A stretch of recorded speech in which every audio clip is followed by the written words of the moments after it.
हम बात करने जा रहे हैं मल्टीप्लिकेशन ऑफ वेक्टर क्वांटिटी।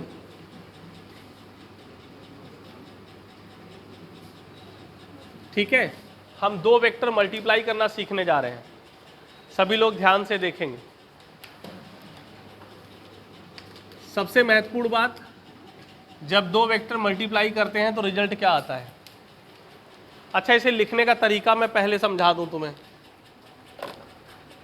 जैसे कि मान लो तुम्हारे जो रजिस्टर है उसमें इस तरीके से पेज ओपन कर लेना, ऐसे इधर स्केलर प्रोडक्ट चलेगा और इधर वेक्टर। मान लो स्केलर से पेज भर गया तो इधर मत लिखने लगना, पेज पलट लेना और फिर स्केलर इधर ही लिखा जाएगा। ये बात सबको समझ में आ रही है? कोई दुविधा तो नहीं किसी को? ध्यान रखिएगा। ठीक है, सुनिए मेरी बात अब ध्यान से। तो सबसे पहले हम लोग बात करते हैं स्केलर प्रोडक्ट की, मतलब जब दो वेक्टर मल्टीप्लाई हो और हमें क्या मिले, स्केलर रिजल्ट मिले, स्केलर प्रोडक्ट। इसे हम लोग डॉट से भी रिप्रेजेंट करते हैं, डॉट लगा के, इसलिए इसका नाम डॉट प्रोडक्ट भी है। तो इसके दो नाम होते हैं। ऐसे ही मल्टीप्लाई करने पे वेक्टर रिजल्ट भी आता है। तो जब वेक्टर रिजल्ट आता है तो इसे वेक्टर प्रोडक्ट कहते हैं। इसका दूसरा नाम क्रॉस प्रोडक्ट भी है। ठीक है ना, इसका दूसरा नाम क्या है, क्रॉस प्रोडक्ट भी है। अब ध्यान से सुनिए। तो ऐसी परिस्थिति में हम लोग, अच्छा हाँ, मिला सवाल कर रहे हैं। स्केलर प्रोडक्ट सबसे पहले सीखेंगे। देखिए क्या होता है। जैसे मान लीजिए कि कोई वेक्टर ए है और कोई दूसरा वेक्टर बी है और उनके बीच में एंगल थीटा है। तो इसका जो डॉट प्रोडक्ट होता है उसका फॉर्मूला जो है तुम्हारा, ए डॉट बी तो सिंबल है, फॉर्मूला होता है mod of A into mod of B cos theta. मतलब अगर दो वेक्टर का डॉट प्रोडक्ट चाहिए तो ए का मैग्नीट्यूड इंटू बी का मैग्नीट्यूड इंटू कॉस थीटा। इस तरीके से हमारा ए डॉट बी कैलकुलेट हो गया। अब इसमें कुछ केसेस होते हैं, जरा केस देखिए। केस 1, जैसा कि आपको पता है कि ए डॉट बी कितना होता है, mod of A into mod of B into cos theta. तो ऐसी स्थिति में कॉस थीटा कितना हो जाएगा, A dot B upon mod of A into mod of B. इसका क्या यूज़ है, इसकी मदद से हम दो वेक्टर के बीच का एंगल सरलता से निकाल सकते हैं। इतनी बात समझ में आ रही है? दूसरा देखिए, केस 2 देखिए।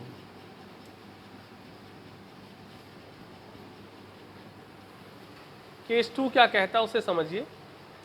जैसे कि ए डॉट ए कितना होगा, mod of A into mod of A into cos 0। ठीक है ना। ये कैसे हुआ, कोई वेक्टर है उसका उसी से डॉट प्रोडक्ट ले रहे हो, तो कोई वेक्टर खुद से कितना एंगल बनाएगा, 0। तो इसलिए थीटा कितना हो गया, 0 डिग्री। तो ये मॉड ऑफ ए स्क्वायर हो गया, कॉस 0 1 हो गया, उससे कोई मतलब ही नहीं। फिर ए डॉट ए निकल आया। अब ये तुम्हें चाहो तो अगल बगल लिखना, चाहे एक के नीचे एक लिख लो, लेकिन लिखना लेफ्ट वाले पेज पे ही, राइट वाले पे मत चले जाना। केस 3 देखो, ध्यान रखिएगा, चाहे ए डॉट बी लिखा हो और चाहे बी डॉट ए लिखा हो, दोनों ही आपस में क्या होते हैं, बराबर होते हैं। कल वाली क्लास कितने लोगों से मिस हो गई थी, प्लीज रेज योर हैंड। कल संडे वाली क्लास, संडे वाली क्लास आपसे आप लोगों ने मुझसे वेक्टर पढ़ा हुआ है पहले,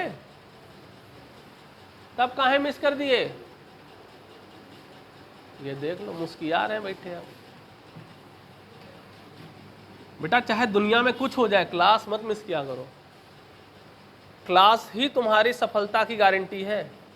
क्लास अटेंड कर लिया मतलब सफल होना तय है, लेकिन क्लास नहीं मिस होना चाहिए भाई। देखो इधर, केस 4 ध्यान दो, बहुत इंपॉर्टेंट केस है ये।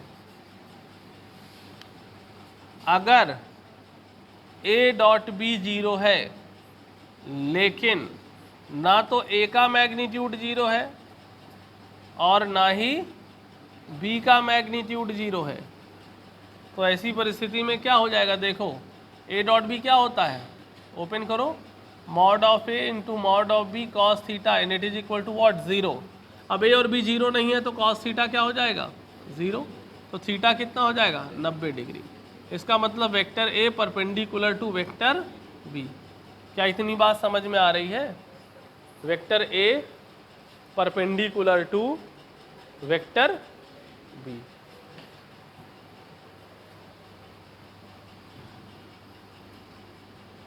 केस 5 देखिए, केस 5 क्या कहता है?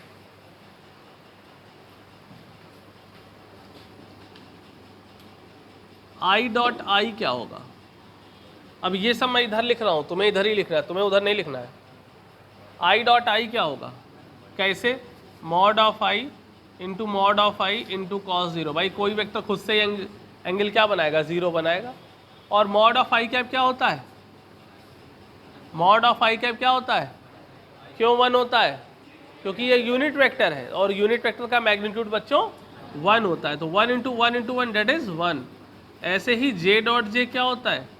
के डॉट के क्या होता है? ये सब 1 होता है। और सुनो, आई डॉट जे क्या होता है? Mod of I into mod of J, और आई और जे के बीच में एंगल होता है 90, तो ये क्या हो गया? जीरो। मैंने वैसे ही बताया था, दो वेक्टर परपेंडिकुलर हैं तो डॉट प्रोडक्ट जीरो होता है, और ये दोनों परपेंडिकुलर है। कैसे पता है दोनों परपेंडिकुलर हैं? अरे क्योंकि आई एक्स एक्सिस के लॉन्ग होता है और जे वाई एक्सिस के लॉन्ग होता है। ऐसे ही जे डॉट के और के डॉट आई ये भी किसके बराबर है? जीरो के बराबर है। इतनी बात समझ में आ गई? कोई दुविधा तो नहीं है? अच्छा, वेरी गुड। अब आगे देखो, अब आगे क्या देखना, पहले इतना छाप लो, फोटो खींच लो यार, जल्दी से घर में छाप लेना, जल्दी हो जाएगा। बाकी तो नोट्स दे ही दिए हैं, और नहीं नोट्स हैं तो वीडियो भी बन ही रहा है।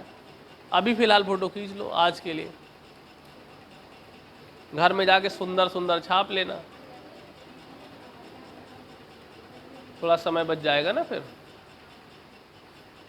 अरे भैया फोटोग्राफी हो गई, जल्दी खींचो।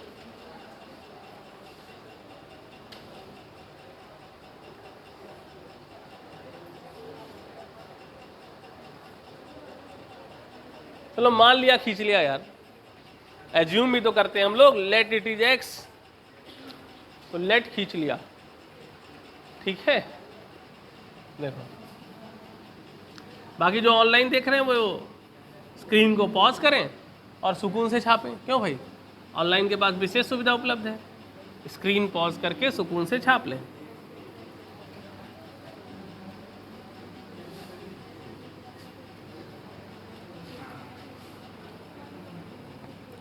चलो ध्यान से सुनो यार, अगला पॉइंट देखो। तो जो अगला बिंदु चर्चा का है वो क्या है? वो है केस 6। अब सभी बच्चे केस 6 देखेंगे। केस 6 क्या है? मान लीजिए वेक्टर ए दिया हुआ है a1 i cap, a2 j cap और a3 k कैप, और वेक्टर बी दिया हुआ है b1 i cap, b2 j cap, b3 k cap, और हमें इनको आपस में मल्टीप्लाई करना है, डॉट प्रोडक्ट लेना है मतलब। तो इसका डॉट प्रोडक्ट का फंडा बहुत ही सिंपल है, सीधे सीधे मल्टीप्लाई होता है a1 b1 plus a2 b2 plus a3 b3। कुछ एक्स्ट्रा करने सोचने की आवश्यकता ही, सीधे i वाला i में, j वाला j में, k वाला k में, कहानी खत्म। और इस तरीके से हमको डॉट प्रोडक्ट पता चल जाएगा इसका। इसके बाद फिर अगला आता है आपका केस 7, जिसमें कि आपसे बोलते हैं वर्क निकालो। तो वर्क का फॉर्मूला क्या होता है? सीधे सीधे एफ डॉट डी, एप्लीकेशन बता रहा हूँ, या फिर आप इसे एफ डी कॉस थीटा भी लिख सकते हो। इसमें एफ डी, एफ का मैग्नीट्यूड, डी का मैग्नीट्यूड, और साथ ही साथ उनके बीच का एंगल भी पता होना लेकिन कभी कभी, अब देखो कभी कभी क्या होता है कि फोर्स वेक्टर दे दिया गया F1 i cap, F2 j cap, F3 k cap, और डिस्प्लेसमेंट वेक्टर दे दिया गया D1 i cap, D2 j cap plus D3 k cap. तो ऐसी स्थिति में जो वर्क का फॉर्मूला आएगा सीधे सीधे वही डॉट प्रोडक्ट वाले मेथड से F1 D1 plus F2 D2 plus F3 D3। इस तरीके से बच्चों हमारा वर्क जो है वो क्या हो गया, कैलकुलेट हो गया। इसके बाद फिर एक आखिरी केस आता है इसमें, इसके बाद आप स्केलर प्रोडक्ट का कोई भी सवाल लगा लोगे कि किसी भी वेक्टर को गिवन वेक्टर के अलोंग रिजॉल्व करना, किसी भी वेक्टर को गिवन वेक्टर के अलोंग रिजॉल्व करना। मैं दिखाता हूँ कैसे। जैसे मान लो ये वेक्टर ए है और ये वेक्टर बी है और उनके बीच में एंगल थीटा है। तो वेक्टर बी को मान लो वेक्टर ए के अलोंग रिजॉल्व करना है, वेक्टर बी को वेक्टर ए के अलोंग रिजॉल्व करना है। तो यहाँ से एक परपेंडिकुलर डालो, ये ओ लिख लो, इसे ए लिख लो, इसे बी लिख लो और इस पॉइंट को पी लिख लो। साफ साफ दिख रहा है तुम्हें कि इस वेक्टर बी का वेक्टर ए पर जो प्रोजेक्शन है वो कितना है, ओपी है। तो हमें ओपी निकालना है कुल मिला करके। इसमें प्रोजेक्शन भी बोल सकते हैं इसका, इसके अलावा कंपोनेंट भी बोल सकते हैं, कुछ भी बोल सकते हैं। तो पहले तो ओपी निकालना सीख लेते हैं। कॉस थीटा होता है base OP upon hypotenuse OB. तो ओपी कितना हो गया, ओबी है मॉड ऑफ बी, तो mod of B cos theta. This is equation number 1। अब ध्यान दीजिएगा, आपको अच्छे से पता है कि ए डॉट बी क्या होता है, mod of A into mod of B cos theta. तो इससे हमें पता चल गया कि ए डॉट बी, इसको नीचे ले आओ, अपॉन मॉड ऑफ ए, ये कितना है, ये mod of B cos theta के बराबर है। समझ रहे हैं आप लोग। अब ये दोनों इक्वेशंस को इक्वेट कर दो। Mod of B cos theta की वैल्यू ओपी है, तो ओपी यहाँ रख दो। तो यहाँ से ओपी हमें कितना प्राप्त हो गया, ओपी हमें प्राप्त हो गया A dot B upon mod of A. अब मेरी बात ध्यान से सुनो, तुमको सिर्फ ये फॉर्मूला लर्न करना है, इस पूरी कथा से मतलब नहीं है। तो तुम्हें सिर्फ समझाने के लिए मैंने थोड़ा एक्सप्लेन कर दिया।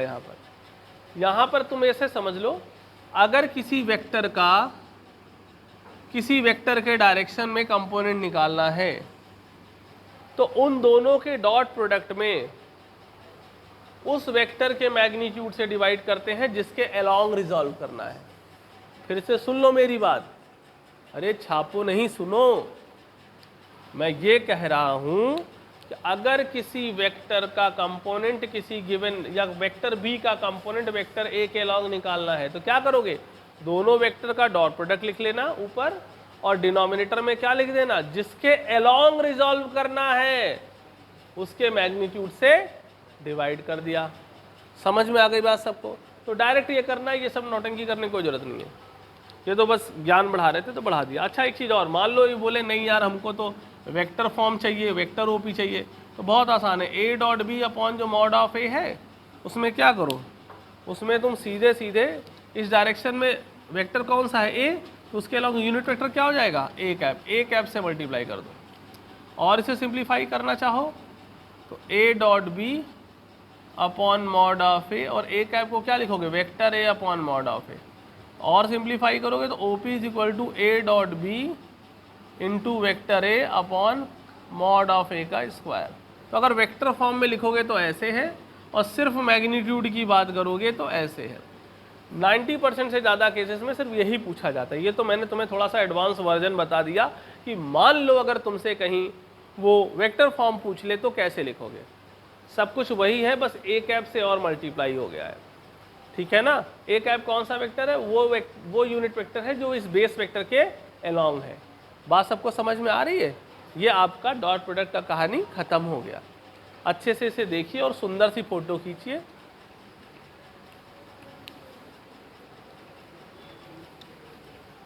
ये सब छाप के कल घर से ले आइएगा। अब ये क्योंकि इस क्लास में वेक्टर एक बार हो चुका है ना इस क्लास में पहले भी। कौन पुकार रहा है, अच्छा डॉट क्रॉस नहीं हुआ, चलो ये वाला अब कर दे रहे हैं। डॉट क्रॉस की अभी जरूरत भी नहीं थी लेकिन अब करवा दे रहे हैं। खत्म ही करो। ये डॉट समझ में आ गया सबको अच्छे से? अरे वाह, क्या बात, अति सुंदर। ये सब कहाँ छापना है? बाएं पृष्ठ पे छापना है, बाएं। अब जो सिखाऊंगा वो दाहिने, लेकिन मैं इधर ही से लिखूंगा क्योंकि मेरे पास जगह का समस्या है। मैं पेज थोड़ी पलट सकता हूँ कि बोर्ड पलट दें। बाकी जल्दी ही डिजिटल बोर्ड लगेगा तो फिर भौकाल से लिखा जाएगा उस पर।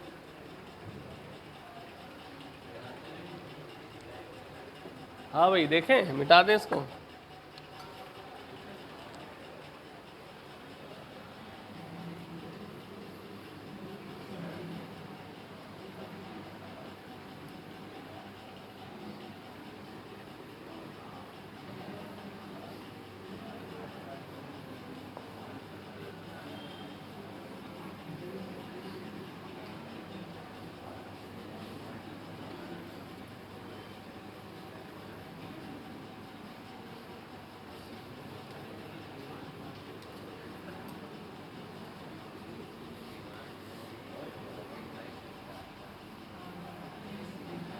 देखिए, अब जो बताने जा रहा हूं वो आप यहां पे लिखेंगे, इसके नीचे, ठीक है ना?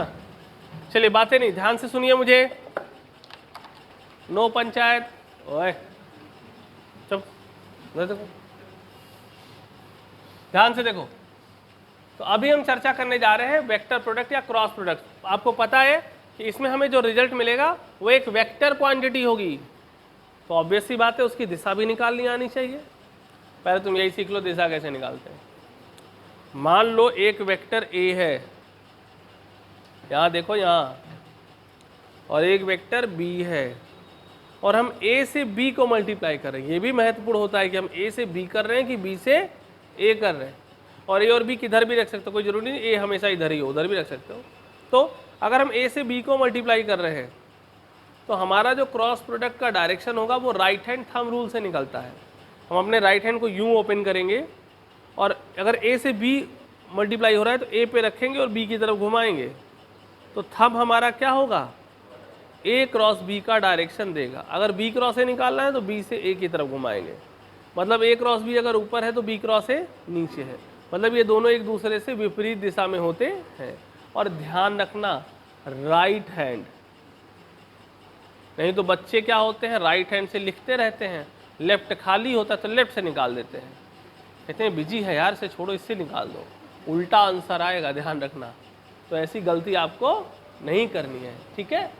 अब सुनिए, अब थोड़ा सा यहाँ पर इसके दर्शन करवाते हैं। वहीं लिखना, मैं यहाँ लिख रहा हूँ, फिर बता दिया। मान लो थोड़ी देर के लिए ये वेक्टर ए है, ज़्यादा नीचे हो गया, फिर बना दो। ये वेक्टर ए है और ये वेक्टर बी है, और इनके बीच में एंगल थीटा है। तो ऐसी परिस्थिति में जो ए क्रॉस बी वेक्टर होगा, ए क्रॉस बी वेक्टर, उसकी दिशा ऐसे ऊपर को होगी, जो कि क्या, जो कि वेक्टर ए से भी 90 एंगल बना रहा होगा और वेक्टर बी से भी 90 का एंगल बना रहा होगा। अगर हम इसे थोड़ा 3D में दिखाएं तो शेडिंग कर सकते हैं यहाँ पे ऐसे ऐसे। हाँ, तुम लोगों को थोड़ा सा लग रहा है ना 3D में कुछ फीलिंग आ रही है ना? ए और बी उस प्लेन के परपेंडिकुलर ये खड़ा हुआ है। अब शुरुआत करते हैं, पहले इसको समझते हैं। ये जो ए क्रॉस बी होता है भैया, ये इसका जो मैग्नीट्यूड है उसका फार्मूला बहुत सिंपल है, जैसे डॉट का था लगभग वैसा ही होता है, mod of A into mod of B into sine theta. Mod of A cross B क्या हो जाएगा? Mod of A into mod of B into sine theta. ये होता है mod of A cross B का फॉर्मूला। उसमें cos theta होता है, इसमें साइन थीटा होता है। भाई इतने ही अंतर, कोई अंतर नहीं बेटा। अब यदि हमें इसका वेक्टर फॉर्म लिखना है, याद करो, वेक्टर फॉर्म में लिखने के लिए हम लोग क्या करते थे? यूनिट वेक्टर से मल्टीप्लाई करते थे। कौन से यूनिट वेक्टर से? जो उस दिशा में हो, जिस दिशा में वेक्टर है। तो वेक्टर तो इस दिशा में है ना। अब इस दिशा में यूनिट वेक्टर क्या है? है तो पता नहीं, उसे एज्यूम करते हैं हम लोग एन कैप, क्या मानते हैं। तो अब हम वेक्टर फॉर्म में अगर लिखना चाहते हैं तो हम क्या करेंगे, ये जो मैग्नीट्यूड है इसमें यूनिट वेक्टर एन कैप से मल्टीप्लाई कर देंगे, समझ रहे हो। और अगर हम ये वैल्यू ए क्रॉस बी की इसमें रख दें तो इसका जनरल फॉर्म आ जाता है क्या, A cross B is equal to mod of A into mod of B into sine theta N cap, जिसमें से जो ये वाले हैं भाई साहब ये मैग्नीट्यूड बताएंगे और जो ये वाले हैं भाई साहब ये डायरेक्शन बताएंगे। क्या इतनी बात समझ में आ गई? अरे वाह, कितनी अच्छी बात है। आगे सुनो फिर, इसके पश्चात क्या होता उसे जानो। ये तो इसका बेसिक स्ट्रक्चर था। अब मैं केसेस की बात करता हूं। केस 1, आपको मालूम है mod of A cross B कितना होता है, mod of A into mod of B into sine theta. तो साइन थीटा कितना हो जाएगा, mod of A cross B upon mod of A into mod of B. ये केस 1 हो गया। केस 2 देखिए, केस 2 क्या कहता है, केस 2 कहता है कि ए क्रॉस ए कितना है, mod of A into mod of A into sine 0 n cap. यही तो होगा भाई, कोई वेक्टर खुद से कितना एंगल बनाएगा, 0। बाकी सब तो यही फॉर्मूला, ये वाला फॉर्मूला लगा, ये वाला देखो ये। तो ऐसी परिस्थिति में तो ये सब मर के 0 हो जाएगा, तो ए क्रॉस ए क्या होगा भाई साहब, नल वेक्टर होता है, ध्यान रखना। 0 भी लिख देते हैं लोग, बुरा नहीं मानना उनकी बातों का, लेकिन ठीक है। केस 3 देखिए, केस 3 में एक महत्वपूर्ण बात है जो कि मैंने आपको अभी भी समझाई थी कि ए क्रॉस बी जो होता है वो बी क्रॉस ए के इक्वल नहीं होता है, जबकि A dot B dot A के इक्वल होता है। वास्तव में क्या होता है, A cross B minus B cross A के इक्वल होता है। अब बताया था ना अभी, अपोजिट वेक्टर है ना दोनों, ए क्रॉस बी ऊपर बी क्रॉस ए नीचे, तो अपोजिट वेक्टर है तो माइनस साइन लगा के उनको लिखा जा सकता है। केस 4 देखिए, जो कल वेक्टर पढ़ाया गया था उसे घर पे जाके देखे थे? अरे जोर से बोलो। क्या सही में इतने लोग देखे थे जितने बोल रहे हो? अरे गजब हो भाई, तुम लोग तो यार पढ़ने लग गए हो, बहुत बढ़िया। देखो इधर ध्यान से, तो ये हो गया केस 4। केस 4 क्या है, if mod of A cross B equal to 0, ठीक है, बट ना तो ए का मैग्नीट्यूड 0 है भैया और ना ही बी का 0 है। अब जब ये दो 0 नहीं है, इसको अगर ओपन किया जाए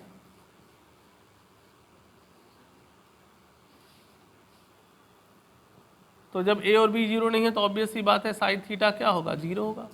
और थीटा, साइन थीटा का 0 तो थीटा 0 भी हो सकता है और 180 भी हो सकता है, दोनों ध्यान रखना। मतलब अगर क्रॉस प्रोडक्ट 0 है तो दो वेक्टर पैरेलल भी हो सकते हैं, मतलब 0 डिग्री, और एंटी पैरेलल भी हो सकते हैं, मतलब 180 डिग्री। इतना समझ गए सब लोग? और अच्छी बात समझो। केस 5 देखो, केस 5 क्या कहता है, केस 5 ये कहता है कि अगर तुम आई क्रॉस आई निकालोगे तो आ जाएगा mod of I into mod of I into sine 0 n cap. ये सब कट कटा के नल वेक्टर आएगा क्योंकि साइन 0 0 होता है। यहाँ 0 क्यों आ रहा है, क्योंकि कोई वेक्टर खुद से ही मल्टीप्लाई हो रहा है तो उनके बीच में एंगल क्या होगा, 0। ऐसे ही बेटा जे क्रॉस जे और के क्रॉस के भी नल वेक्टर होता है। तुम चाहो तो सिर्फ 0 भी लिख दो, कोई तुमसे कहने नहीं आ रहा है, पर हम तुम्हें ज़्यादा एक्यूरेट चीज़ बता रहे हैं इसलिए देख लो। इसके पश्चात एक और कहानी होती है इसमें कि आई क्रॉस जे क्या होता है। अब ये कैसे होता है, तो mod of I into mod of J into sine 90, भाई दोनों परपेंडिकुलर होते हैं, और आई और जे के परपेंडिकुलर यूनिट वेक्टर क्या होता है, के कैप। तो 1 1 1, तो 3 1 जब आपस में मल्टीप्लाई होंगे तो तो क्या आ जाएगा, के कैप। तो ऐसे ही जे क्रॉस के क्या होता है, आई कैप, और के क्रॉस जे क्या होता है, सॉरी जे के क्रॉस आई, सॉरी जे कैप, आई जे के आई जे। ठीक है, अब मेरी बात सुनो, इसको याद करने की एक ट्रिक भी होती है, गोल चक्कर में दौड़ो। मतलब अगर ये आई है, ये जे है और ये के है, तो आई क्रॉस जे क्रॉस के क्रॉस आई जे। उल्टा चलोगे, जे क्रॉस आई माइनस के, आई क्रॉस के माइनस जे, के क्रॉस जे माइनस आई। इस तरह मैं लिख भी देता हूँ एक, कि अगर जैसे जे क्रॉस आई लिखेंगे तो ये हो जाएगा माइनस के। इतना सभी को समझ में आ गया? शीघ्रता से कॉपी करें, शीघ्रता से।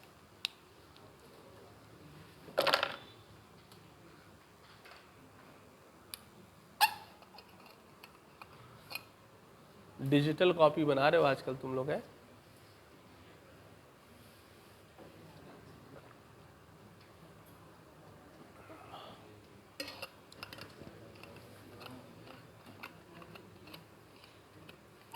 कोचिंग की तरफ से एक एक टैब तुम लोगों के लिए दिलवा दिया जाए, और फिर हम यहाँ जितना लिखाएं उसको सीधे यहीं से पीडीएफ बना के भेज दें। मतलब डिजिटल बोर्ड पे इस पर थोड़ी, बस काम खत्म, तुम लोग सुकून से यूँ बैठे सुनते रहो कथा। सिलेबस समझ लो कम से कम 30% कम समय लेगा, लेकिन इसके लिए आपका 60% और ज़्यादा सिंसियर होना ज़रूरी है, क्योंकि अब तो तुम लिख भी नहीं रहे हो, तो तुम्हें अब और ध्यान देना पड़ेगा। क्योंकि लिखते वक्त हम कुछ चीज़ें सीखते हैं, और जब नहीं लिख रहे होते तो नहीं सीखते हैं, तो फिर आपको ज़्यादा फोकस करना पड़ेगा। ध्यान रखिएगा, टेक्नोलॉजी जैसे जैसे बढ़ेगी ना, आपके दिमाग की मेहनत बढ़ती चली जाएगी। इसके लिए स्ट्रेन बढ़ने वाला, घटने वाला नहीं। टेक्नोलॉजी कभी भी इसका आसान नहीं करती, बढ़ाती बढ़ाती है। खतरनाक आवाज़, मुझे लगा कोई ट्रक व्रक वाला आ गया, हॉर्न बजा दिया। ठीक है, तो अच्छी बात है। फोटो वोटो खिंच गई भैया इसकी? ठीक है, बहुत अच्छा लगा सुन के आपकी बातें। अगला देखिए,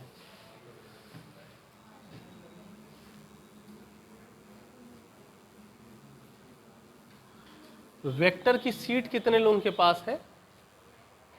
छोड़िए, गलत प्रश्न पूछ लिया। नहीं है जिनके पास वेक्टर की सीट, बड़ा सा हाथ उठाओ। वेक्टर की सीट जिनके पास नहीं है, 1 2 3 4 5 6 7। वेक्टर की वर्कशीट, अच्छा मैं फिर से प्रश्न दोहरा दूं, वेक्टर की वर्कशीट जो हमने कोचिंग से दिलवाई है, इसमें शुरू में थोड़ी सी कैलकुलस वैलकुलस के सवाल भी थे, उसके बाद 15 या 14 क्वेश्चन से वेक्टर शुरू होता था, है ना? वो शुरू वालों को सबके पास होगी, वो कितने लोगों के पास नहीं है? अब फिर हाथ उठाओ। 1 2 3 4 5 6 7 8 9 10 11 12 13 14 15 16 17, ठीक है भी 20 सीट नहीं है। 20 सीटें वेक्टर वाली बनानी होंगी। अब आज कोई लाया है वेक्टर की सीट? ठीक है, अभी हमें दिखा देना, तो मैं उसकी फ़ोटो खींच लूँगा, तो वही सीट मैं इन लोगों को भी दिलवा दूंगा फिर मैं।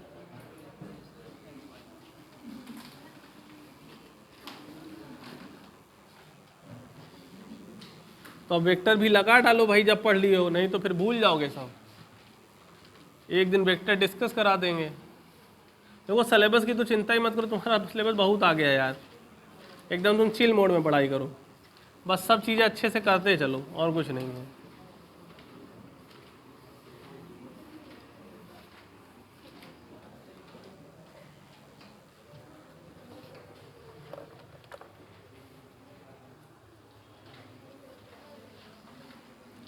हाँ भाई, देखिए ध्यान से, तो स्केलर प्रोडक्ट, डॉट प्रोडक्ट, फलाने प्रोडक्ट, दिमागी प्रोडक्ट सब हो गए। अब छठा के देखो, छठा केस 6, बेटा सभी ध्यान से देखो, केस 6 को देखो। तो वेक्टर ए कितना है? A1 आई कैप, A2 जे कैप, A3 के कैप। वेक्टर बी कितना है? B1 आई कैप, B2 जे कैप, B3 के कैप। ए क्रॉस बी कितना होगा? आई जे के, A1 A2 A3, B1 B2 B3, ऐसे लिखते हैं, समझे? इसे बोलते हैं determinant method to calculate cross product. अभी मैं इससे सिखा दे रहा हूँ, बाद में बिना इसके डायरेक्ट भी लिखना सिखा दूंगा। पहले बेसिक मेथड सीख लो। इसका तरीका ये होता है बच्चों कि सबसे पहले देखो, पहले थोड़ा नाम जान लो। ये फर्स्ट रो है, सेकंड रो है, थर्ड रो है, first column, second column, third column, 3 रो 3 कॉलम। तो अगर 3 रो 3 कॉलम है तो हम इसे टोटल कितने हो गए, 6 ना। 6 तरीके से लिख सकते हैं और सब पे आंसर सेम आएगा। लेकिन हम तुम्हें सिर्फ एक ही तरीके से लिखना सिखाएंगे, टेंशन मत लो। उसको लिखने का तरीका ये है कि पहले आप आई कैप लिखो। क्या लिखो? और आई कैप से जाने वाला रो और कॉलम छुपा लो। छुपा लिया? क्या दिख रहा है? A2 B2 A3 B3 लिख लो उसे बगल में। A2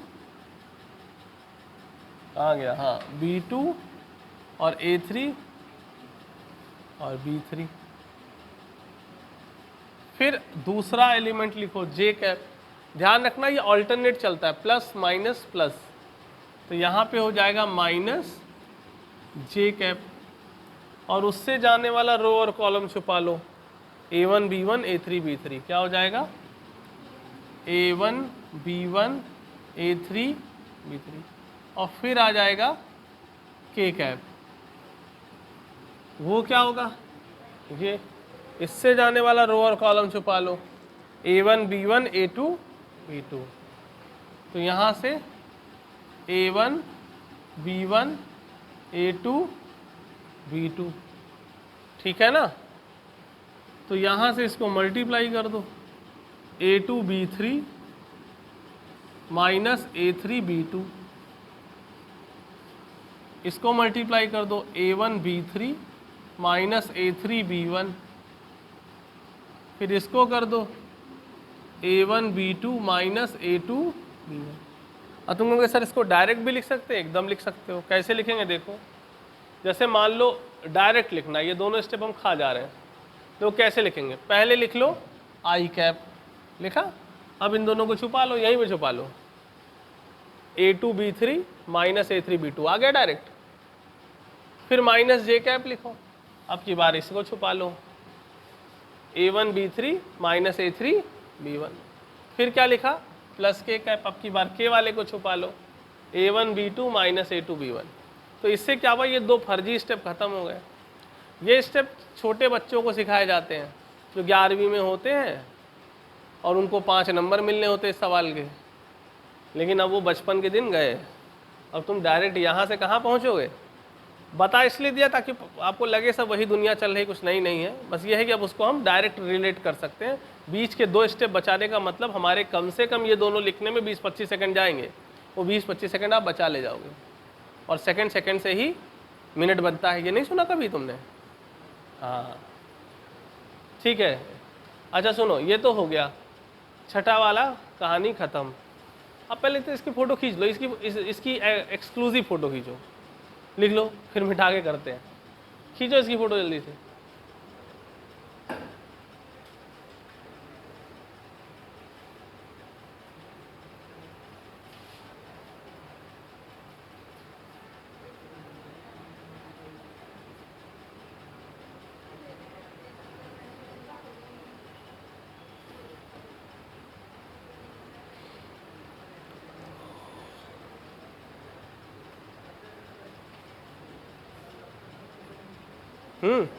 लिख लिया सबने? अरे मतलब फोटो खींच लिया यार, फोटो खींच लिया, लिखना नहीं। अब देखो, अब इसके और एप्लीकेशन पे चलते हैं, उसे समझिएगा सभी लोग।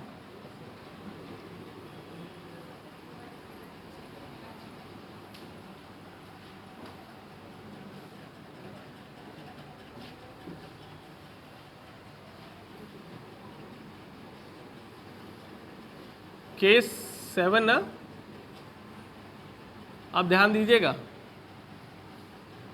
टॉर्क का फॉर्मूला जानते ही होगे, R क्रॉस F होता है। ये मतलब क्या होता है पहले वो जान लो। टॉर्क का मतलब होता है, वैसे तो डिटेल में पढ़ाएंगे रोटेशन में, हल्का सा जान लो। टॉर्क का मतलब होता है आपका रोटेशनल इफेक्ट ऑफ फोर्स या turning effect of force is defined as torque. Turning effect, कोई भी फोर्स कितना टर्निंग इफेक्ट पैदा कर रहा, आप चाहो तो इसे लिख सकते हो, turning effect of force is defined as torque. ये आप चाहो तो लिख सकते हो, मना नहीं। अच्छा सुनो, तो टर्निंग इफेक्ट ऑफ फोर्स तो ठीक है, ये फार्मूला भी ठीक है, बट इसे यूज़ कैसे करते हैं, इसका फिगर में कैसे वैल्यू निकालते हैं वो देखो। जैसे मान लो कि एक फोर्स वेक्टर ये है F, इस पे कोई पॉइंट P है, उस पॉइंट P का किसी पॉइंट Q के रिस्पेक्ट में पोजीशन वेक्टर R है। तो ऐसी स्थिति में टॉर्क कैसे निकालते हैं, ये जो QP वेक्टर है उसमें फोर्स F से क्रॉस प्रोडक्ट ले लेते हैं। तो यही तो हो गया, tau is equal to R cross F। इतना समझ में आ गया। कुछ लोग कहेंगे सर QP वेक्टर कैसे निकालेंगे, तो QP वेक्टर निकालने का तरीका होगा final position vector minus initial position vector. Final मतलब position vector of P minus position vector of Q। इस तरीके से हम QP वेक्टर कैलकुलेट कर लेंगे। वो दिया होगा तुम्हें, देखो या तो डायरेक्ट तुम्हें QP वेक्टर दे देंगे वो, तो तुम्हें कुछ करना ही नहीं है, सीधे वैल्यू रखो, क्रॉस प्रोडक्ट लो, आंसर आ गया। अगर डायरेक्ट नहीं दिया, एग्जाम्पल देता हूँ, थोड़ी देर के लिए एग्जाम्पल देता हूँ कि अगर मान लो दे दिया उसने इस पॉइंट के कोऑर्डिनेट x1, y1, z1 और इस पॉइंट के कोऑर्डिनेट दे दिए x2, y2, z2। ये नोट्स में नहीं होगा, इसे बढ़ा लेना, ये थोड़ा मैं भी एक्सटेंशन कर रहा हूँ यहाँ पर। तो ऐसी कंडीशन में जो Q का पोजीशन वेक्टर है कैसे लिखोगे, x1 i cap plus y1 j cap plus z1 k cap. P का पोजीशन वेक्टर कैसे लिखोगे, x2 i cap, y2 j cap और z2 k कैप। अब ये दोनों वैल्यूज उठा के यहाँ रख दो, तो QP वेक्टर कैसे निकल आएगा भाई, देखो x2 i cap, y2 j cap, z2 k cap minus x1 i cap, y1 j cap, z1 k cap. तो ऐसी परिस्थिति में वेक्टर r जो है, जो कि QP के बराबर है, वो क्या हो गया, x2 minus x1 i cap plus y2 minus y1 j cap plus z2 minus z1 k cap. इस तरीके से वेक्टर r मिल गया और अब हम उसे यहाँ पे यूटिलाइज कर सकते हैं। और अगर मान लो डायरेक्ट ही दे दिया गया वेक्टर, तो ये सब टीम झाम करने की जरूरत नहीं है, आप डायरेक्ट यहाँ पे वैल्यू रखो और जैसे अभी क्रॉस प्रोडक्ट करना सिखाया था वैसे करोगे। और एक चीज का ध्यान रखना, R क्रॉस F ही लिखना, F क्रॉस R लिखोगे तो डायरेक्शन उल्टा आ जाएगा। ये सबसे बड़ी गलती करते हैं बच्चे। तो तुम कहोगे सर R क्रॉस F लिखना, इसका मतलब उसमें कैसे लिखेंगे, उस जो अभी हमने फॉर्मूला ओपन करना सिखाया था, तो उसका R क्रॉस F का मतलब ऊपर लिखोगे वेक्टर R और उसके नीचे लिखोगे वेक्टर F और उसके बाद क्रॉस मल्टीप्लाई करोगे। इसका उल्टा मत कर देना कि F ऊपर लिख लो और R नीचे लिख लो, तब उल्टा आंसर आ जाएगा, साइन निगेटिव आ जाएगा। ठीक है, सभी को समझ में आ रहा है, कोई दुविधा तो नहीं है, अरे बोलो। अच्छा मान लिया तुम्हारी बात। और देखो, अच्छा केस 7 हो गया, केस 8 देखो।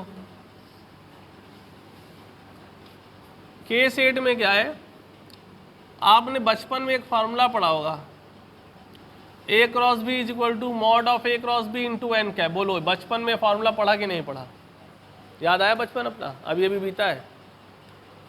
तो भाई साहब इससे ये एन कैप निकाल सकते हो। तो सर इसको निकाल लें, मतलब इसका क्या करें, अरे भैया कभी कभी ये पूछ लिया जाता है, दो वेक्टर A और B गिवन है, उनके परपेंडिकुलर यूनिट वेक्टर निकालो। दो वेक्टर A और B गिवन है, उनके परपेंडिकुलर यूनिट वेक्टर निकालो। तो उनके परपेंडिकुलर यूनिट वेक्टर निकालने के लिए, उनके मतलब उन दोनों के, ये फॉर्मूला यूज कर सकते हो। A क्रॉस B में mod of A cross B से डिवाइड कर दो, आंसर आ जाएगा। अभी mod of A cross B तो कोई नंबर ही होगा ना, और A क्रॉस B IJK में कुछ होगा, इसे डिवाइड कर देना, खत्म। अरे कुछ पल्ले पड़ रहा है, कितने अच्छे बच्चे हो तुम लोग। इधर देखो, अच्छा इसके अलावा 9 भी है यार इसमें, ये थोड़ा इसमें एक केस ज़्यादा है। जैसे मान लो कोई ट्राइंगल गिवन है तुम्हें, ओ ए बी, ये वेक्टर ए है, ये वेक्टर बी है, और इनके बीच में कुछ एंगल होगा। तो ऐसी परिस्थिति में area of triangle O A B कैसे निकालोगे? Half mod of A cross B. समझ रहे हो? इसी में कहीं छोटा सा और बता दें, इसी में यहाँ देखो बता देना, ये इसका पार्ट ए था और अब इसी में बता रहा हूँ, चलो कलर बदल देता हूँ। अब इसी में तुम्हारा आ गया पार्ट बी, इसी का पार्ट बी यहाँ छोटा छोटा लिख दे रहा हूँ। अगर मान लो पैरेललोग्राम दिया हो और ये वेक्टर ए है और ये वेक्टर बी है और ये एंगल जो भी हो और ये पैरेललोग्राम है पी क्यू आर एस, तो area of parallelogram P Q R S क्या होगा? सीधे mod of A cross B, उसमें हाफ नहीं लगेगा, समझे? एक्चुअली ट्राइंगल को डबल करोगे तो पैरेललोग्राम बन जाएगा। अरे देखो ना, ऐसे समझो, जैसे पैरेललोग्राम है, अगर इसको मैं आधा कर दूं तो ट्राइंगल नहीं बन रहा, तो उसी को डबल करोगे तो क्या बनेगा? पैरेललोग्राम बन जाएगा। तो ये आपका क्रॉस प्रोडक्ट भी भाई साहब नमस्ते हो गया। कुछ समझ में आया? शाबाश, लिख लो। अभी आपको जो सीट मिली है या जिनको नहीं मिली है उनको मिलेगी, वो लोग इसके सम्स कल लगा के आएंगे। और आज बिना सीट लिए मत जाना, बैठे रहना, बता देना हम बैठे, हमको ला के दो, ऐसे। उससे क्या फ़ायदा होगा? कल कर ले आओगे, नहीं तो टल जाएगा। हाँ, अब फटाफट मैं चाह रहा हूँ मेरी पूरी क्लास एक फ्लो में आ जाए बराबर, तब फिर हम इसमें 5वां गियर लगा देंगे, टॉप गियर। फिर गाड़ी एकदम फ्री भागे। नहीं, 5वें गियर में मालूम क्या होता है? गाड़ी एकदम फ्री भागती है, मतलब कोई प्रेशर नहीं, एकदम आराम चलेगी, माइलेज भी बढ़िया आएगा, सब अच्छा आता है, फील गुड भी होता है, इंजन आवाज़ भी कम करता है। अभी तो दूसरा गियर लगाओ, फिर तीसरा लगाओ, फिर बीच बीच में पहला लगाओ, नौटंकी चल रही। ये सब जल्दी ख़त्म हो जाएगा और आपका बहुत अच्छा चलेगा। संभवतः आपका सिलेबस औरों से कुछ जल्दी ही हो जाए। और डिटेल तो बढ़ ही जाती है भाई। देखो, जो पहला बैच चलता है उसका डिटेल बहुत अच्छा होता है। और सबसे बड़ी बात, डिटेल से भी महत्वपूर्ण मालूम है क्या है? डिटेल तो चलो मैनेज की जा सकती है, बाकी में भी एक्स्ट्रा क्लास लगा दो, हो जाएगी। लेकिन आपको जितना समय मिल जाता है मेहनत करने के लिए, वो समय किसी को नहीं मिलेगा। तो जो भाई, सीधी सी बात है, जल्दी शुरू करने का लाभ हमेशा मिलता है। तभी तो बोलते हैं यात्रा को जब भी शुरू करिए, अर्ली मॉर्निंग शुरू करिए, ताकि आपको पूरा दिन ट्रैवल करने के लिए मिले। ये भी तो एक यात्रा ही है भाई। कहाँ तक की यात्रा है? आपके गवर्नमेंट मेडिकल कॉलेज तक की यात्रा है। तो जो जितना जल्दी शुरू करेगा उतना ही अच्छे से पहुंचेगा, आराम से पहुंचेगा। नहीं तो बाद में हाय तौबा, रो रहे हैं, पीट रहे हैं, अरे हमारा ये छूट गया, वो रह गया। ऐसे कुछ लोग होते हैं ना, घर से देर से निकलेंगे, फिर 2 झोला तो दाएं बाएं छोड़ ही जाते हैं, रिक्शे वाले छोड़ाते हैं, उसके बाद जब ट्रेन बैठेंगे तो अरे मेरा 2 झोला तो रह गया। तो वो सब नहीं करना। ऐसे ही बच्चे होते हैं, लेट शुरू करेंगे, बाद में कहेंगे अरे मैंने तो 5 चैप्टर रिवाइज ही नहीं किया। क्लासरूम में सोच रहे हैं बैठे नीट का एग्ज़ाम देते हुए। चलिए देखिए, अच्छा ये समझ में आ गया सबको? हाँ, तो ये सब कथा क्यों सुनाई? आज ही लेके सीट जाओगे और आज ही करके दिखाओगे। कल मेरे को चाहिए काम, मतलब